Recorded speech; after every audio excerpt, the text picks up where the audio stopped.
Good morning, good afternoon, good evening, wherever you are in the world. Happy New Year.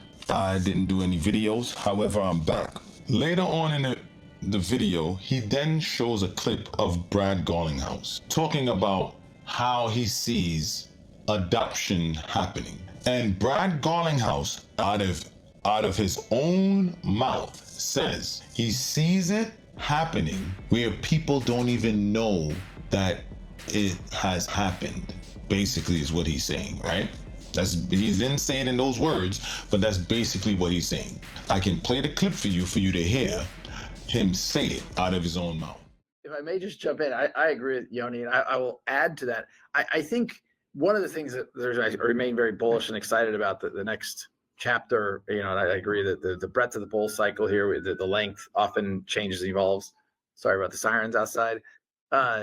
You know, mass adoption comes from when users don't have to think about how it works, what the back-end infrastructure looks like. If you think about, if you compare the cycle of the adoption of the internet, some people say, oh, the internet kind of was born in the late 90s. It's like, well, actually, the internet was born in the early 70s in kind of a US Department of Defense, ARPANET, and then it evolved in the 90s because it became a whole lot easier to use. You went from really defense and military to they added universities.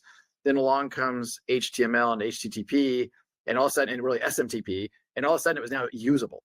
And then you went through 20 or 30 years of growth that we're seeing and experiencing today, the internet as we know it. I think we're still in the 70s and 80s of blockchain and crypto. It's still, we all have this experience. It's still kind of hard to use often. Look, we've all probably, many of us. So as you heard, he says it. Mass adoption happens when you don't have to know what it looks like and how it works. That's what he said, which is what I just said and what I've been saying. In the clip, Brian is also talking about the internet and how the internet evolved in the 90s, and he was saying that the internet became more user-friendly in the 90s, and people think that it started in the 90s, but he's like, it actually really started in the 70s, right? So he says that crypto is like in the 90s state. I mean, I'm sorry, not in the 90s stages. It's like in the 70s stages of the internet. And no, I don't believe that. Yeah, he's saying it, but I don't believe it. Why? Because they have been using this technology since the 90s. They just didn't know what to do with it. Okay? They didn't know what to do with it. And also, Dubai has been tokenizing their economy since the year 2000.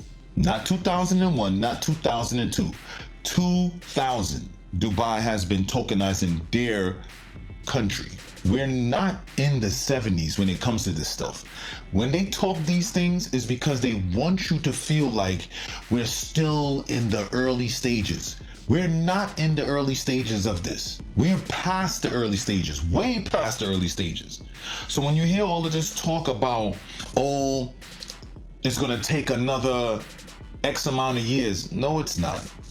Because that same guy, Brad Garlinghouse, came out and said that they can tokenize a city in 24 hours. He said that last year on an interview. So why are you telling people in this interview that we're still in the early stages? No, we're not. We're basically in the 90s stages of this cryptocurrency stuff. No, it's not hard to use. It's easy to use. You just have to know what you're doing. Moving crypto is no different than sending a Zelle payment to one of your friends or a Cash App payment to one of your friends. It's really not that hard. It's actually very simple. But we make it seem like it's hard because we want to solidify that thought process of it being very new. It's not. The stuff has been around for a while. People have been using it for a while. We're not in the early stages at all. Right? So when you hear them talking like that, you have to ignore a lot of that, because a lot of that talk is to get you confused and make you feel like you have so much time, when in actuality, you don't have a lot of time. At any point, at any given time, they can flip what they call the switch, and everything will turn right over to the digital world at any time they feel like it. At any time they choose to, they can do that. So I don't listen to all of that. All of that is just noise. All of it is just negative talking points that they want to give you for you to get down in your belief of it going somewhere, because they want you out. So they're going to talk for you to get out, because the longer it's taking is the more impatient you're getting. And the more impatient you get, the little gains that you see, you're going to sell, because they put you on that hamster wheel and they made you run those laps and made you feel like the day is never going to come. That's all they're doing, is they have you running them laps, making you feel like the day of winning is never going to come and you're going to give up.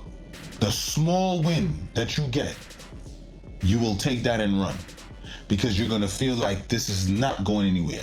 They all know what it needs to be. They know that in order for XRP, XLM, XDC, HBAR, SHX, Cardano, Algorand, they know that these coins have to be 10,000 plus to start. That is the starting floor that these coins have to be in order to move the amount of money that they're going to be moving. They already know that. And with them knowing this, why am I going to turn around and keep letting people be so positive about it? I'm not going to do that. I'm going to keep on making you feel like the day is never going to come, because they want to surprise you when the day comes. They want you to be very surprised. So if we wake up tomorrow and the coin is $500, you're selling all. Why? Because you never thought or believed that it would get to this price. And you're going to sit down and be like, you know what? I'm taking this and I'm out, because I've been holding this coin for too long. All they doing is weighing you down. They are weighing you down to the ground. That's all it is. Because if you look at the market, there's a lot of coins going up that shouldn't be going up, but they're going up. And all of the ones that should be going up, they're not going anywhere. That's by design. And if you don't believe it, I don't know what to tell you, but that's the fact. All of this is by design. Because if you compare this to, if you ever took a look at American Idol, a lot of times the winner of American Idol, they don't go anywhere. It is most times is the person that didn't win that actually goes somewhere and has a career. Most of the time, when you look at that, the winners don't normally go too far. And that's in a lot of things if you look at it, right? Sometimes the underdogs are the ones that go further than the ones who are the winners, because the underdogs are putting in more work. So right now, you know, HBAR, XLM, all of these ones that's not going up, they're the underdogs right now. They're the underdogs. They're being looked upon as the underdogs, but they're actually the beasts in the room.